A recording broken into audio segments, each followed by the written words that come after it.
नमस्कार दोस्तों, जय भोलेनाथ। पहली बार लेके आए हैं होली सॉन्ग जो बहुत ही धमाल मैटर है और बहुत ही अच्छा सॉन्ग है। बता दें यह गाना किस ट्रैक पर लिखा हुआ है। यह गाना खेसारी लाल के ट्रैक पर लिखा हुआ है। यह गाना तो आप लोग सुने ही होंगे, खेसारी लाल का गाना कि सैया के बेलल रोटी खैलू ये जान। आप लोग सुने ही होंगे, सैया के बेलल रोटी खैलू ये जान। इसी ट्रैक पर बहुत ही अच्छा होली सॉन्ग लेकर आए हैं। तो वीडियो को शुरू से अंत तक जरूर देखिएगा। और आप मेरे चैनल में पहली बार आए हैं तो चैनल को भी सब्सक्राइब कर लीजिए। तो चलिए बिना टाइम वेस्ट किए आपको यह गाना सुनाते हैं और कमेंट बॉक्स में जरूर बताइएगा कि आपको यह गाना सुनकर कैसा लगा। तो चलिए सुनाते हैं। पहले से ज्यादा बड़ा बकलोले ढंग से न तोहरा आवे होली खेले।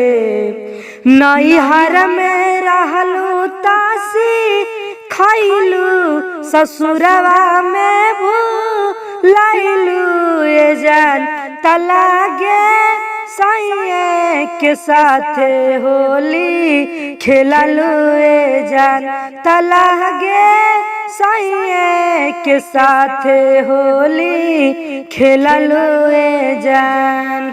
लागे आसो होलिया में पासे नु हो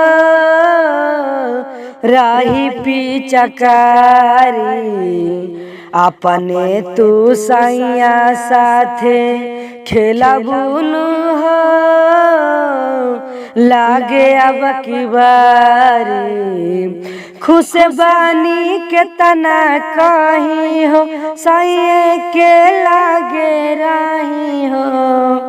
नैहर के खेलल होली कैसे तू सैया घर भूलैलू ये जान तलागे सैया के साथ होली खेललू ये जान तलागे सैया के साथ होली खेललू ये जान। फागुन में आगुन तोहार लागे नु हो पटाखा जैसे काया ऐसन खैलू तू ससुरा में हो खिललू ऐसे।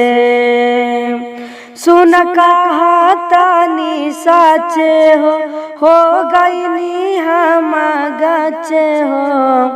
रोहित शर्म के अजीत के तू छाछा नैलू ये जान तलागे सैया के साथ होली खेललू ये जान तलागे सैया के साथ होली खेललू ये जान तलागे सैया के साथ होली खेललू ये जान।